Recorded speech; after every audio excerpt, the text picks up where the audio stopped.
Bismillahirrahmanirrahim. Assalamualaikum warahmatullahi wabarakatuh. Teman-teman sekalian, ada dua ayat di dalam Al-Quran, surat Fatir ayat 29 dan 30, tentang janji Allah Subhanahu wa Ta'ala kepada orang yang berinfak dalam keadaan sembunyi-sembunyi ataupun yang berinfak dalam keadaan terang-terangan. Allah Subhanahu wa Ta'ala berfirman, A'udzubillahi minasyaitonirrajim.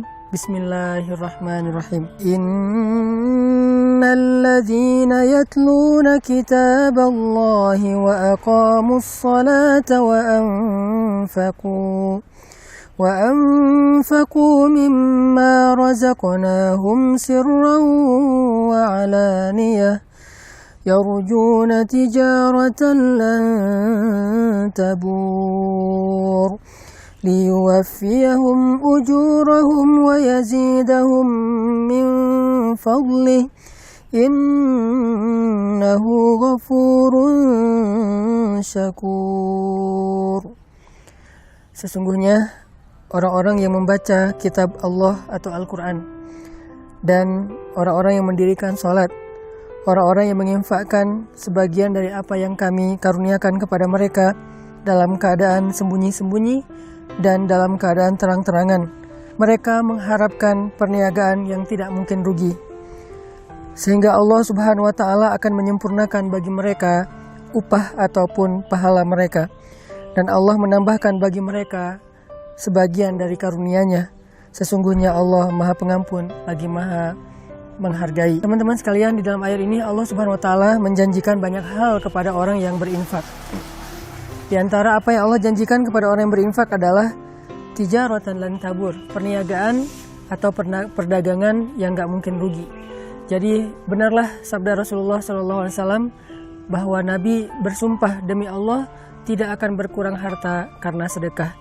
Maka inilah makna dari tijaratan lan tabur, perniagaan yang gak mungkin rugi. Ketika kita menginfakkan harta kita untuk masjid, menginfakkan harta kita untuk membantu orang lain, menginfakkan harta kita untuk keluarga kita, maka lan tabur, gak mungkin infak kita itu akan membawa kita kepada kerugian, mustahil. Sebagaimana Nabi SAW bersumpah gak berkurang harta karena sedekah.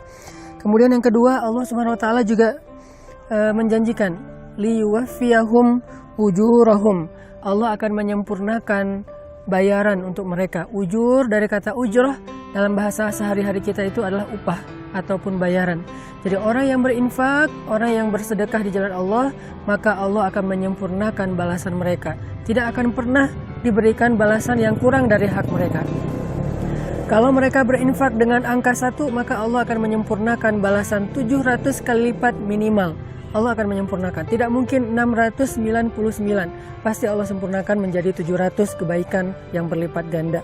Kemudian yang ketiga, Allah menjanjikan wa yazidahum min fadlih, dan Allah akan menambahkan untuk mereka fadlun, anugerah karunia dari Allah yang tidak disebutkan secara spesifik apa bentuknya. Dan ini justru menjadi sesuatu yang kejutan bagi kita. Bisa berbentuk kebahagiaan, bisa berbentuk kehormatan, kemuliaan, keluarga, dan banyak hal, kesenangan, ketenangan, dan seterusnya di antara karunia-karunia Allah Subhanahu wa Ta'ala. Maka dari itu, salah satu cara untuk mendapatkan keuntungan dan kebaikan yang berlipat ganda itu adalah infak fi sabilillah sirran wa alaniyah, dalam keadaan terang-terangan ataupun dalam keadaan sembunyi-sembunyi. Buat teman-teman yang pengen berdagang dengan Allah dengan perdagangan yang gak mungkin rugi, buat teman-teman yang pengen disempurnakan haknya oleh Allah dalam segala urusan, buat teman-teman yang pengen ditambahkan karunia oleh Allah Subhanahu wa Ta'ala, saya menawarkan yuk kita sama-sama bangun masjid wakaf 500.000 atau kelipatannya, membangun masjid yang nanti menjadi pusat tempat dakwahnya anak muda, di mana di situ ada banyak orang yang menghafal Quran, di mana di situ ada banyak anak muda yang hijrah, belajar agama, iktikaf dan seterusnya, dan insya Allah semua itu akan menjadi wafa, akan Allah sempurnakan balasannya kepada orang yang sudah berinfak. Jadi kalau kita membahasakannya dengan membangun masjid, maka Allah mengatakan masjid itu akan menjadi keuntungan yang tidak akan pernah rugi selama-lamanya untuk yang berinfak. Yang kedua, nanti di dalam masjid itu setiap ada amal soleh, Allah akan sempurnakan juga balasannya untuk orang yang sudah berinfak membangun masjid. Dan yang ketiga, Allah juga akan menambahkan lebih banyak lagi karunia di balik semua yang sudah Allah berikan kepada hambanya yang berinfak. Maka wasari'u ila magfiratin min rabbikum. Ayo kita berlomba-lomba, ayo kita bersegera dalam kebaikan, dalam infak fisabilillah. Saya sekali lagi mengajak kita akan membangun masjid, pusat dakwahnya anak muda, karena memang anak muda butuh tempat yang layak untuk aktivitas mereka, butuh masjid yang halamannya besar, butuh masjid yang sesuai dengan kapasitas, sesuai dengan potensi dan kreativitas mereka, di mana semuanya tersedia untuk kebutuhan dakwah anak muda. Barakallahu fiik. Untuk teman-teman yang pengen berinfak bisa menghubungi pesan_tren pakai D, tren, atau IG-nya pesan_tren, pesan tren, di mana di situ juga sudah dicantumkan nomor rekeningnya atau yang ada di bawah sini. Barakallahu fiik. Assalamualaikum warahmatullahi wabarakatuh.